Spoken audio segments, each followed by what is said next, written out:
Hola queridos amigos y amigas, gracias por estar ahí un jueves más en este programa que pretende ser el de ustedes, La Verdad del Barquero en Clave Canaria de Canal 4 Televisión Telde. Hoy vamos a hacer un programa monográfico, hoy vamos a hablar de las incapacidades permanentes en sus 4 grados. La incapacidad permanente parcial, la incapacidad permanente total, absoluta y gran invalidez. Pero en la segunda parte del programa vamos a dedicar el mismo a hablar de una sentencia recientísima que fue publicada la semana pasada, en concreto creo que el jueves de la semana pasada, que pretendía ni más ni menos que sustituir a un puesto de trabajo de una trabajadora administrativa de una cadena hotelera Gran Canaria, en concreto de la cadena de hoteleras López San, por un robot, ¿vale? O un bot. Vamos a hablar y a desmenuzar esa sentencia en la segunda parte del programa para que vean ustedes cómo hay que ir hilando muy fino el derecho del trabajo, en definitiva, para que los robots no nos sustituyan a los seres humanos, porque si no, no van a existir trabajadores en nuestro país ni en ninguna parte del mundo, dado que se impone la robotización para el ahorro de costa por estas empresas que no tienen alma y que no tienen ningún tipo de consideración con la relación humana y que les importa un pepino los puestos de trabajo que caigan con tal de reducir costos para seguir ganando cantidades ingentes de dinero. Por tanto, esa sentencia que les voy a comentar en la segunda parte del programa no tiene ningún tipo de desperdicio. Nosotros habíamos querido e intentamos que el autor de la sentencia, el magistrado don Javier Ercilla García, que ya ha estado aquí en nuestro programa en 2 ocasiones, viniese a nuestro programa a explicar la misma, pero razones de índole profesional y familiar le han impedido estar aquí hoy para explicarla. En fin, no descartamos que en próximos programas él la pueda explicar mucho mejor que yo, puesto que ha sido el autor material e intelectual de esa magnífica sentencia desde mi punto de vista, desde mi humilde punto de vista judicial, con el tema de la sustitución de una trabajadora administrativa por un robot.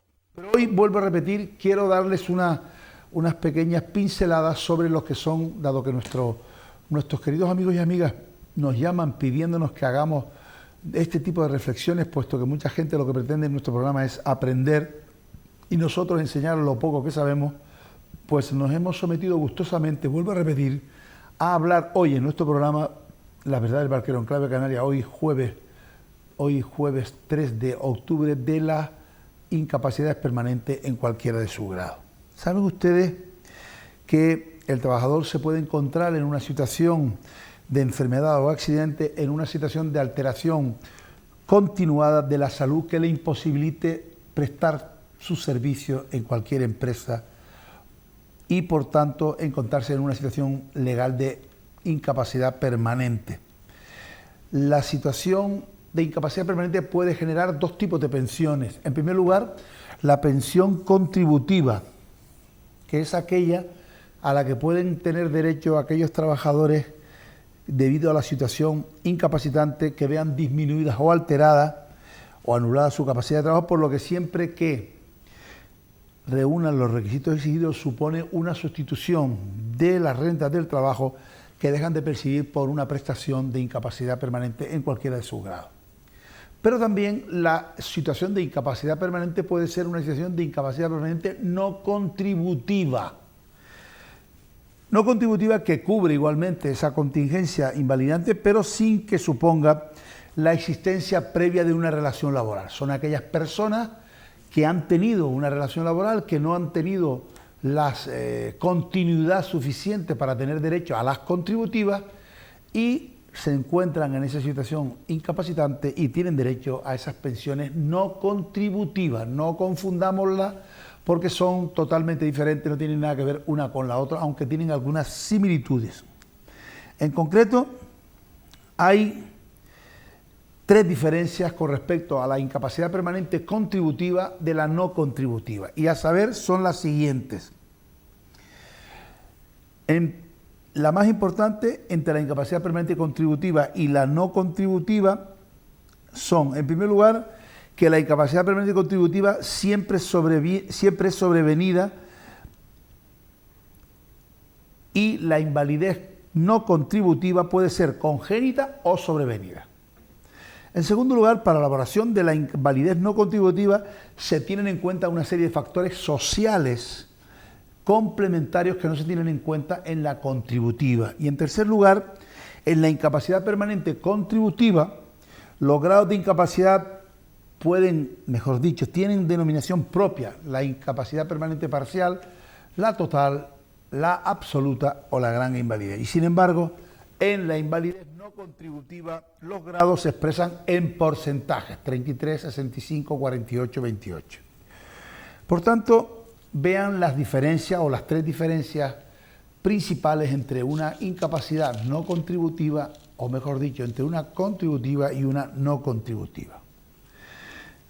Vamos a empezar en primer lugar para definir cuál es el concepto de la incapacidad permanente. Se considera en situación de incapacidad permanente aquel trabajador que después de estar recibiendo el tratamiento prescrito presenta reducciones anatómicas o funcionales susceptibles de recuperación, de determinación objetiva y previsiblemente definitiva, que disminuyan o anulen su capacidad laboral.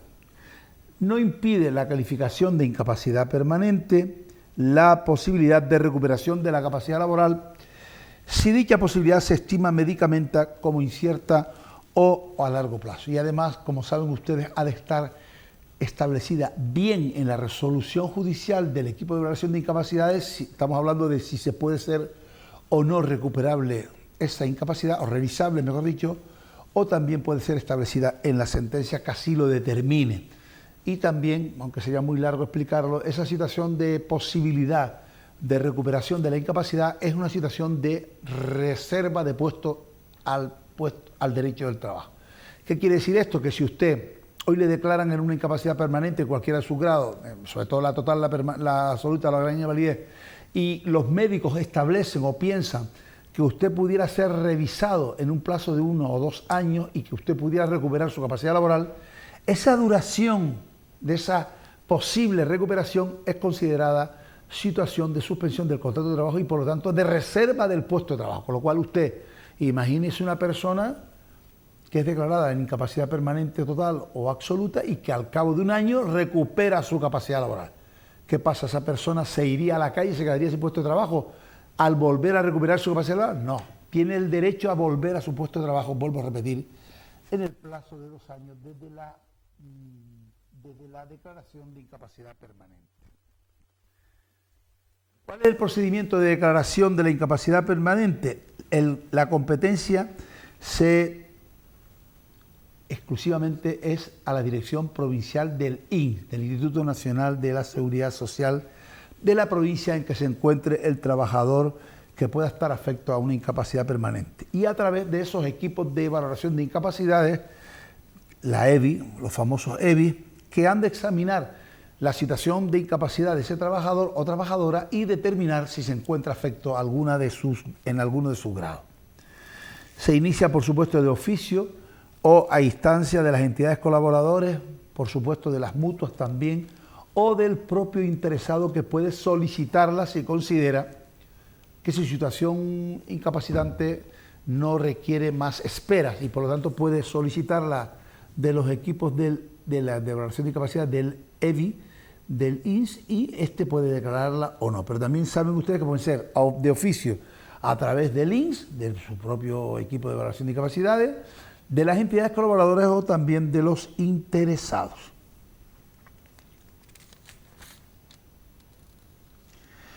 La producción de los efectos si la incapacidad permanente, o sea, ¿cuándo surte efectos la incapacidad permanente?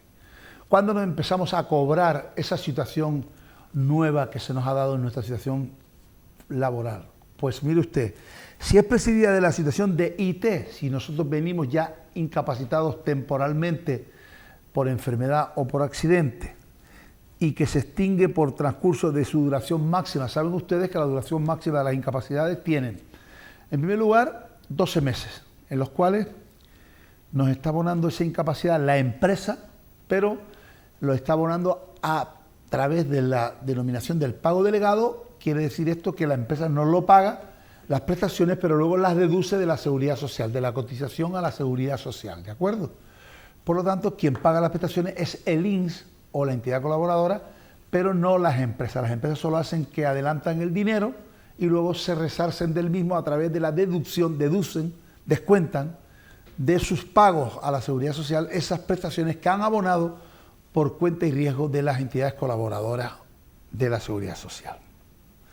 Repito, los efectos de la decisión de INS se prorrogan hasta el momento de la calificación de la incapacidad permanente, ¿de acuerdo? Por lo tanto, si la incapacidad permanente, por ejemplo, el segundo caso, no va precedida de IT, usted está enfermo, no ha estado de baja ni incapacidad temporal y usted solicita la declaración de incapacidad permanente. En ese caso, si la IT o esta no se hubiera extinguido, el hecho causante se tiene producido en la fecha de emisión del dictamen propuesta del equipo de valoración de incapacidad del INS. ¿Qué quiere decir esto? Ustedes imagínense que ustedes están afectos a una incapacidad permanente y se deciden solicitarlas ustedes directamente a través de las oficinas del Instituto Nacional de la Seguridad Social. Bien, ¿cuál es la fecha de efectos en la que ustedes van a empezar a cobrar esa incapacidad? La fecha del dictamen propuesta del equipo de valoración de incapacidades del INS. ¿Vale? Por lo tanto, esa sería la fecha en la segunda situación. Es improcedente la declaración de incapacidad permanente cuando no se tiene derecho a prestaciones. A ver si me explico. Imaginémonos que usted está afecto desde el punto de vista médico a una incapacidad, pero usted no tiene los requisitos necesarios para tener acceso a ella. Es improcedente ese tipo de declaración. ¿De acuerdo? No tiene ni surte efecto de tipo alguno. ¿Cuándo se puede modificar desde el punto de vista judicial la incapacidad? Cuando se modifica la incapacidad como consecuencia de demanda en vía judicial pueden ocurrir los siguientes supuestos. Pasar de una incapacidad permanente parcial, con abono de una cantidad de tanto alzado de 24 meses de la base reguladora, a una incapacidad total. En este caso, como existe incompatibilidad entre una o más pensiones, como usted ha obtenido judicialmente la total, tiene usted que devolver lo cobrado de la parcial y empezar a percibir el importe de la total. Por lo tanto, le vuelvo a repetir, las prestaciones son incompatibles. Usted no puede tener 3 prestaciones, aunque hay algunas excepciones cuando son por accidente o por enfermedad, cuando son motivadas por otras lesiones, sí es posible, pero sería muy largo y prolijo ahora meterles a ustedes una explicación de este tipo rocambolesca en la que ustedes no entenderían nada y no estoy yo dispuesto a que ustedes pierdan el tiempo conmigo. Por lo tanto, prefiero ser un poco más claro y más reducido en mis explicaciones para que ustedes traten, por favor, de por lo menos tener 4 ideas fundamentales de lo que les estoy explicando, que es mi objetivo. Mi objetivo no es que ustedes sean ni catedráticos, ni profesores de universidad, ni abogados, ni magistrados, sino que entiendan las 4 líneas maestras que yo les estoy explicando para que, dado que nuestro programa siempre tiene ese carácter de servicios públicos y de ayuda a los más necesitados, si ustedes no tienen nociones de lo que les estoy explicando, puedan aprender y saber de qué estamos hablando, ¿vale? Por lo tanto, si ustedes se quedan con las 4 líneas maestras de lo que yo les estoy explicando, yo me iré de aquí hoy a las 7:30, a las 8:30 de la tarde, el hombre más feliz del mundo. Eso es lo que pretendo. Por lo tanto, el juzgado también puede, estamos hablando de la modificación judicial de la incapacidad.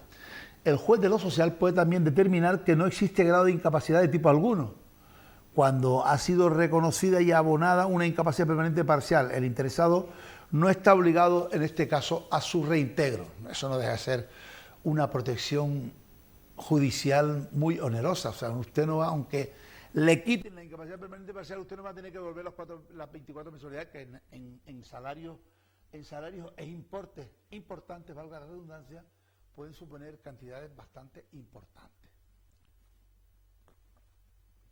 Bien.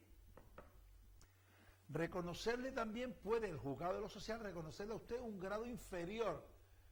Usted tiene una total y se la pueden reducir a una parcial, por ejemplo, o a total en vez de absoluta.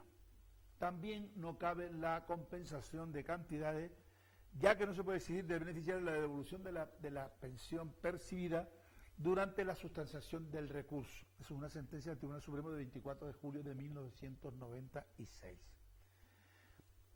La declaración de modificación de una sentencia judicial surte efectos desde la fecha inicial de la concesión de la pensión. sin que operen los 3 meses de retroacción, si bien se aplica a los efectos económicos la prescripción de los 5 años.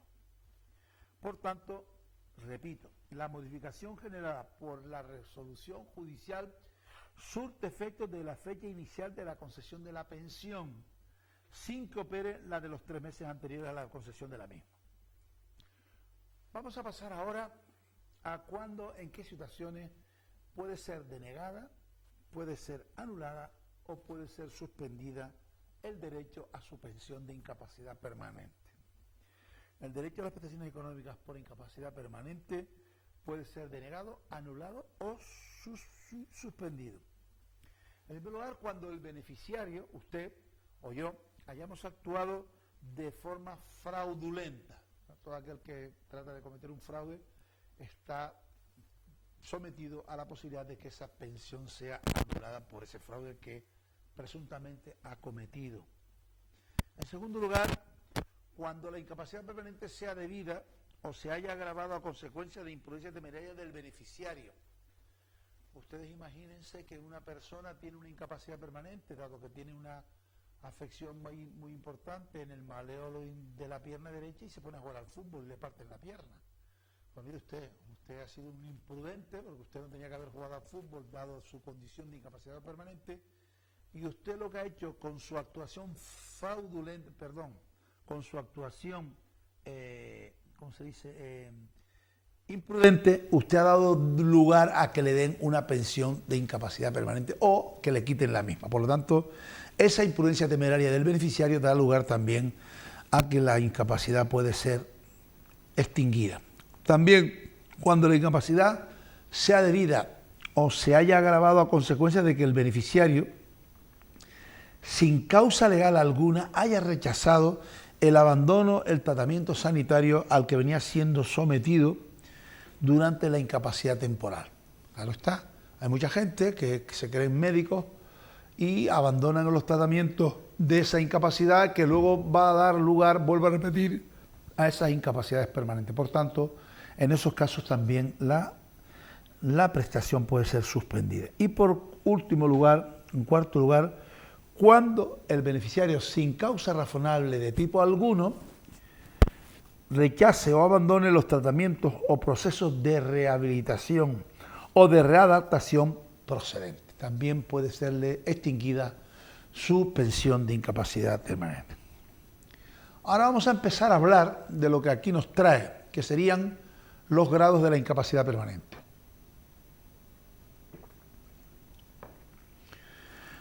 La incapacidad permanente, cualquiera que sea su causa determinante, claro está, se clasifica en función del porcentaje de reducción de la capacidad del trabajo de cada trabajador o trabajadora, valorado de acuerdo, por supuesto, con la lista de enfermedades que se apruebe reglamentariamente. Las secuelas pueden provocar en los trabajadores la situación de incapacidad permanente en alguno de los siguientes grados que luego iremos desmenuzando de una forma pormenorizada para que ustedes comprendan cuáles son los 4 grados que existen. En primer lugar, la incapacidad permanente parcial. En segundo lugar, la incapacidad permanente total para su profesión habitual.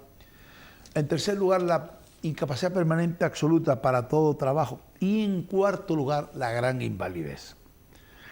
Para la determinación del grado de incapacidad, hay que tener en cuenta una serie de circunstancias que están interrelacionadas, como son las siguientes. En primer lugar, los efectos del trabajo desarrollado por el trabajador. ¿Cuál es la incidencia de la lesión o de la enfermedad que padece el trabajador puesta en relación con la profesión u oficio que él mismo genera?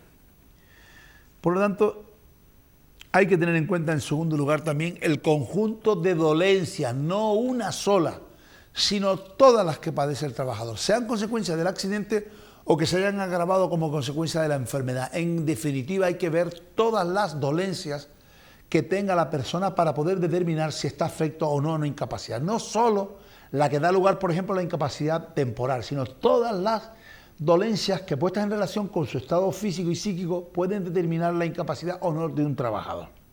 Por lo tanto, debe de ser tomado en cuenta por los médicos de la EBI y por supuesto también por los médicos evaluadores de las empresas privadas o de las mutuas, el conjunto de padecimientos, el conjunto de dolencias, para determinar la valoración total del accidentado o del enfermo. En tercer lugar, la posibilidad de corrección, por ejemplo, óptica. Una persona que no ve puede ser operada y puede recuperar su capacidad óptica, y que incide positivamente sobre la capacidad para el trabajo, de modo que tal corrección, por ejemplo, si uno mejora la vista, puede evitar una declaración de incapacidad. Es lógico, ¿verdad? Una persona que tiene cataratas, que es operada y que recupera su capacidad visual. Pues mire usted, si usted antes tenía una incapacidad permanente como consecuencia de eso y usted ha mejorado y ha recuperado su visión, no procede la declaración de incapacidad. Y por último, los criterios orientativos. La jurisprudencia ha interpretado que el derogado reglamento de accidentes de trabajo de 22 de junio, el mismo día que yo nací, del año 56, aunque yo nací un poco antes, sirve como orientativo, indicativo y antecedente histórico a tener en cuenta, según una sentencia del Tribunal Superior de Justicia de Murcia y del Tribunal Supremo también. Por lo tanto, repito, estos son los 4 elementos fundamentales para determinar el grado de incapacidad en que nos podemos encontrar, bien por enfermedad o bien por accidente de trabajo. Ustedes saben que, yo siempre lo digo públicamente, lo tengo que decir, independientemente de que yo tenga una confianza absoluta en los funcionarios que prestan servicios, tanto en el INS como en la Tesorería General de la Seguridad Social, ellos también se equivocan. Y sobre todo se equivocan los médicos que forman parte de los equipos de valoración de incapacidades. Y muchas de las veces, ustedes mismos, seguramente muchos de los que nos están viendo y escuchando, habrán sufrido en sus propias carnes lo que les voy a contar, que llegan ustedes a la revisión médica, mal llamada pasar por la revisión o por el médico, por el tribunal, y ni tribunal, ni chicha, ni limoná. Les dicen cómo se llaman, cómo se encuentran, si está bien o mal, y hacen un informe y le declaran o no a usted incapacitado. Y eso no debería ser así. No debería ser así porque muchas veces los médicos del equipo de evaluación de incapacidades se basan simplemente en los informes médicos que les remiten los propios médicos de cabecera, pero no revisan a los pacientes, no determinan de una forma objetiva y directa si ese trabajador o trabajadora está afectado o no. Y por eso hay tanta conflictividad judicial con las decisiones de las INS, de los equipos de evaluación de incapacidades. Y por eso hay tantos pleitos, y por eso hay tantas injusticias que se cometen como consecuencia de que no se tienen en cuenta, porque, por ejemplo, cuidadito cuando usted vaya al INS y vaya usted bien peinadita con las uñas pintadas, porque esos elementos externos de configuración de su personalidad pueden dar lugar a que le quiten la pensión, porque dice que usted no está depresiva, por ejemplo. Me da pena decir esto, pero tengo que decir porque es así. Llevo muchos años en esto, en mi despacho, y oigo continuos relatos que se ponen la piel de gallina de la falta a veces de profesionalidad o de humanidad en el reconocimiento de las incapacidades. La seguridad social es un servicio público que es para todos, y al que la merece y al que necesita una incapacidad hay que dársela, y hay que quitársela a aquellos sinvergüenzas o sinvergüenzas que hacen un mal uso de la incapacidad o de las instituciones de la seguridad social. Pero a los que la necesitan, a los que están afectos, hay que dársela. Por eso luego vienen los jueces de lo social a corregir esas decisiones administrativas del INS o de las mutuas que no tienen lugar sino simplemente por una materia economicista. Y eso es lo que nosotros queremos denunciar aquí y que seguiremos denunciando mientras vivamos. ¿Por qué? Porque conocemos el sistema, conocemos los relatos de nuestros clientes que llegan a nuestro despacho con las almas en el suelo porque ni siquiera le han mirado.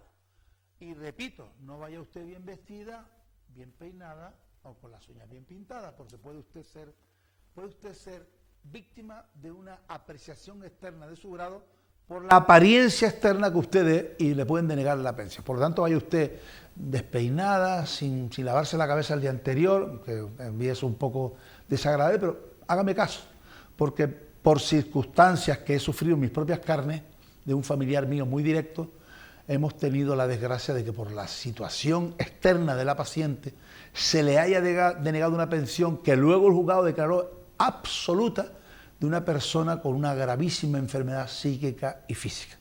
Así se la gastan algunos y por eso hay que denunciarlo aquí públicamente para que ustedes, si pueden evitar ese tipo de situaciones, las puedan evitar.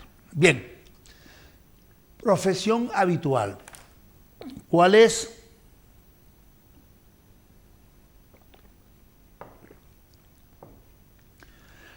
¿Cuál es o cómo se determina cuál es nuestra profesión habitual cuando circunstancias de la vida hacen que hayamos ejercido varias?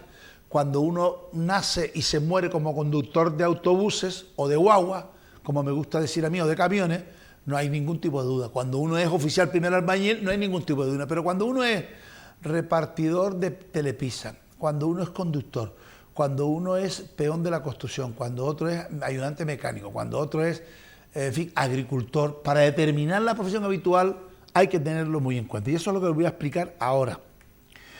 La profesión habitual a estos efectos es la que se padece al tiempo de producirse el hecho causante. ¿Qué quiere decir esto? Que si usted, por ejemplo, es mecánico de coche, pero cuando a usted se le declara la incapacidad permanente, usted está realizando la profesión de jardinero, la que se tiene que tener en cuenta, puesto que se ha producido ahí en el hecho causante, es la de jardinero, no la de mecánico. ¿Lo ha entendido, verdad? Por lo tanto, es la que se tiene en el momento de producirse el hecho causante, la incapacidad. La ejercida de una forma prolongadamente, dice la norma, y no la residual a cuyo ejercicio ha podido haber conducido la situación invalidante. Échale mojo.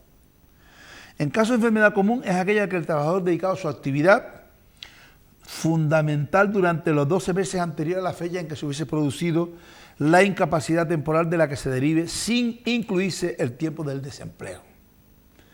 En caso de accidente, cuidado con los accidentes de trabajo, nos vamos a dedicar otro día también porque es un tema que está muy candente y que está dando lugar a una cantidad de litigiosidad terrible. Los accidentes de trabajo o las enfermedades profesionales que se vienen produciendo de una forma escandalosa por la falta de medidas de seguridad de las empresas.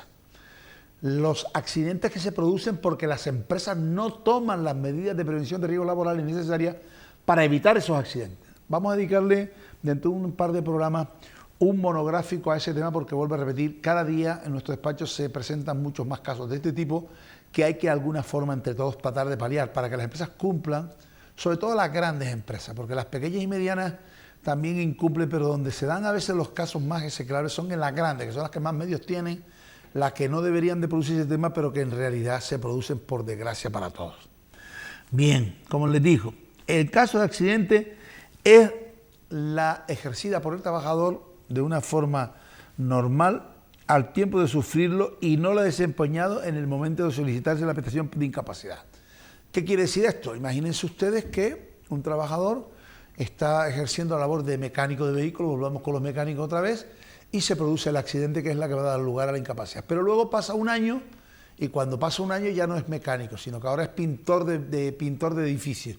La que tiene que determinarse como profesión habitual es la que se produjo cuando se produjo el accidente, la de mecánico y no la de pintor de edificios.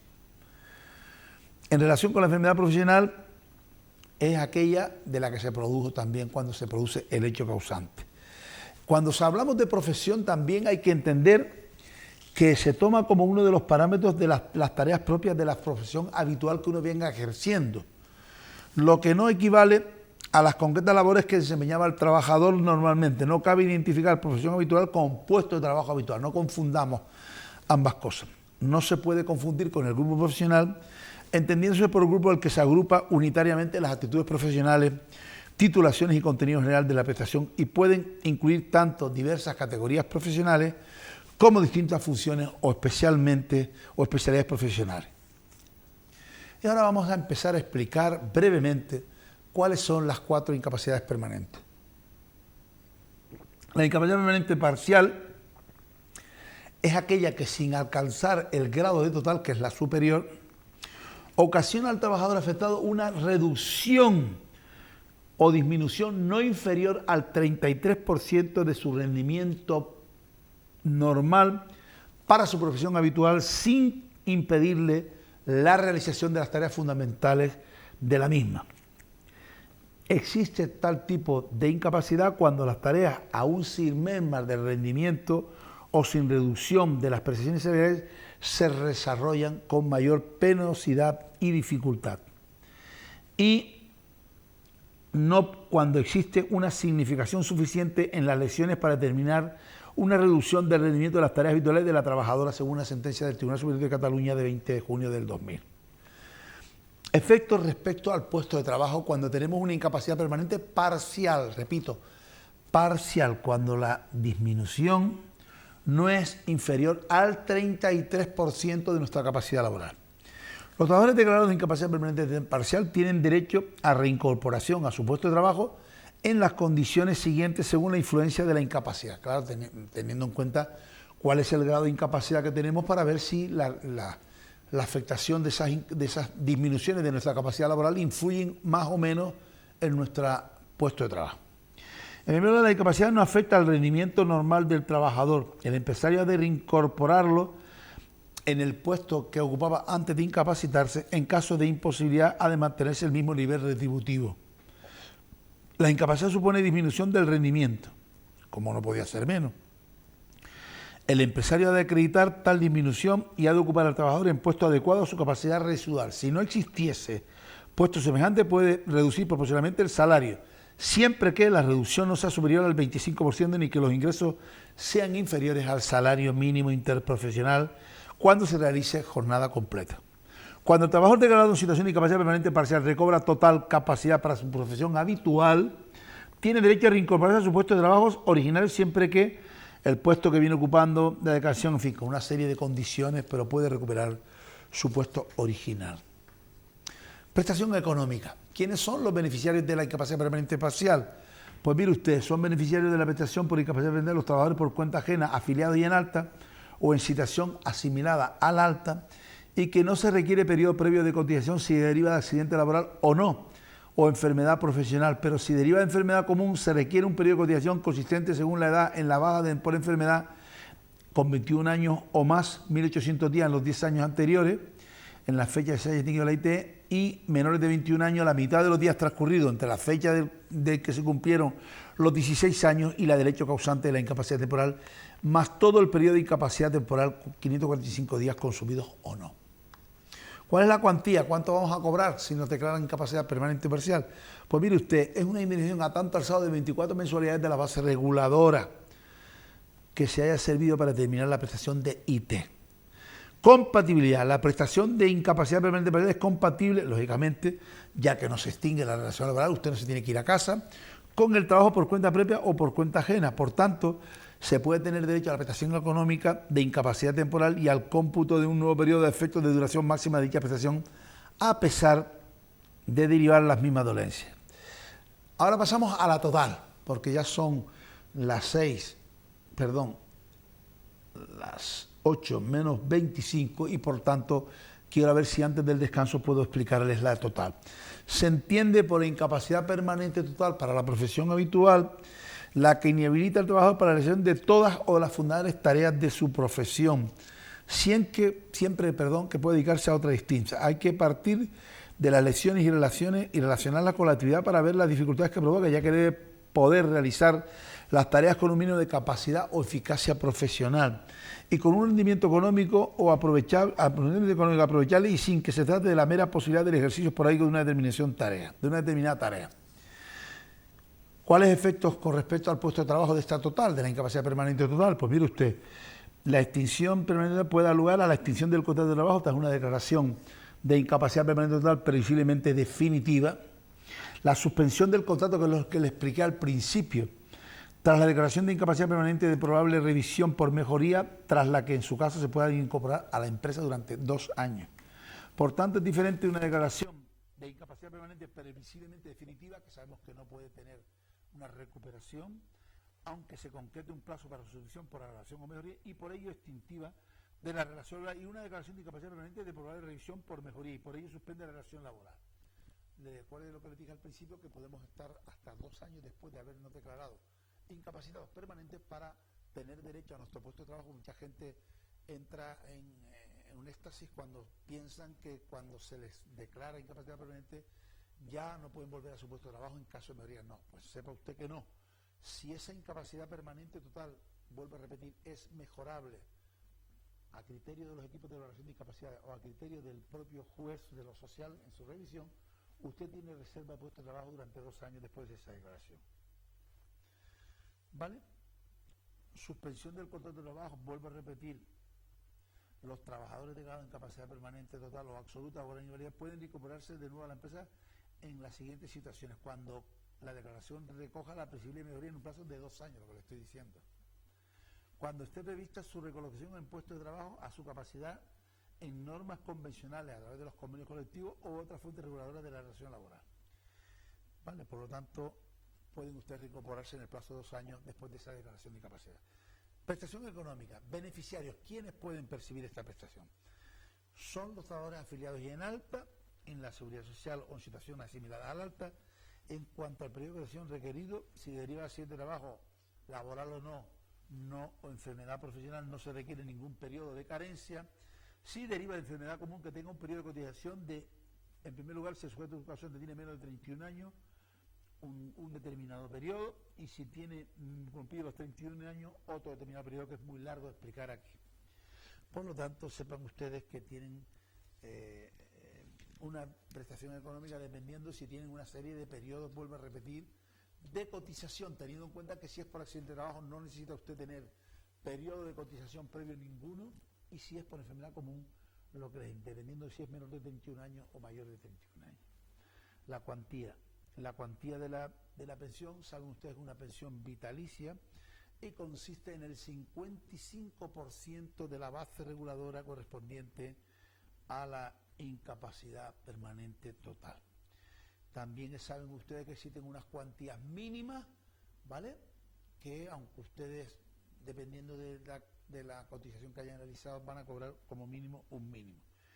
Y las cuantías mínimas para el año 2019 son: con 65 años, con cónyuge a cargo, 11.701, entre 60 y 64 años, 10.970, y menor de 60 años, 5.899.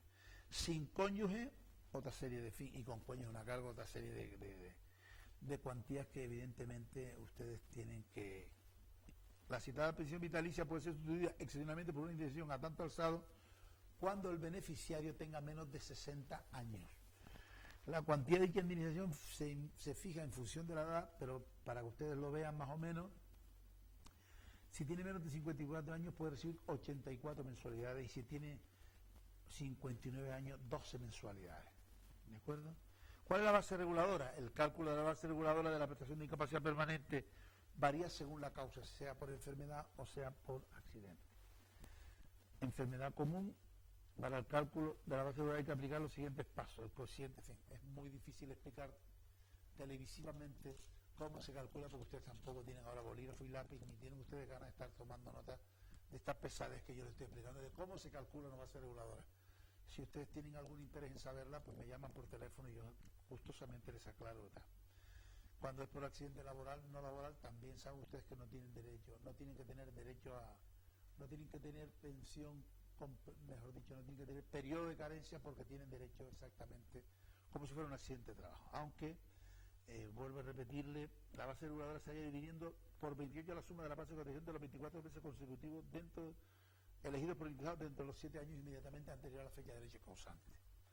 La compatibilidad, la pensión vitalicia corresponde a la incapacidad permanente total, es compatible con el salario que percibe el trabajador en la misma empresa u otra distinta, siempre y cuando las funciones no coincidan con aquellas que dieron lugar a la incapacidad permanente total. El pensionista debe comunicar la relación del trabajo cuando concurran 2 o más trabajos. Incapacidad y desempleo. Es que el trabajador esté percibiendo prestaciones de desempleo, ustedes saben que esto es incompatible también. No pueden ustedes desarrollar ese tipo de funciones y cobrar por 2 sitios, cobrar desempleo y cobrar prestación, porque eso es una situación ilícita que es incompatible. No podemos obtener un enriquecimiento injusto de las ayudas que nos da nuestro sistema de seguridad social, porque si estamos cobrando desempleo no podemos cobrar incapacidad, y viceversa. Por tanto, es lo mismo que si estamos cobrando desempleo no podemos cobrar salario de habitación, o si cobramos salario de habitación no podemos cobrar prestación por desempleo. Por lo tanto, estas son a grandes rasgos. Luego en otro momento les explicaré otro tipo de, por ejemplo, la incapacidad permanente total cualificada, que es la misma que la total, pero para mayores de 55 años. La única diferencia es que van a cobrar, en vez del 55%, el 75%. Y por último, la prestación de absoluta, que va a cobrar usted el 100% de su base reguladora, y que, como su nombre indica, es compatible con toda clase de trabajo u oficio, siempre que esos trabajos oficios puedan incidir negativamente en su capacidad laboral. Y por supuesto después está la gran invalidez, que la gran invalidez ya es aquella en la que se encuentran algunas personas, por desgracia, en las que necesitan de una tercera persona o de una segunda persona para realizar los actos más fundamentales de nuestra vida, como comer, vestirnos, calzarnos, etcétera, etcétera. Y esa gran invalidez, pues tiene usted el derecho a percibir el 150% de la base reguladora que dio lugar a la incapacidad permanente. Por tanto, hemos terminado esta primera parte del programa. En la segunda parte del programa, vuelvo a repetir, vamos a intentar explicarle esa sentencia muy novedosa y además que ha creado un auténtico terremoto a nivel nacional, sobre todo en los laboralistas, por la novedad de que un robot sustituya a una trabajadora para reducir costos laborales por un grupo empresarial de nuestra tierra de Gran Canaria. Con ustedes dentro de 5 minutos. Gracias.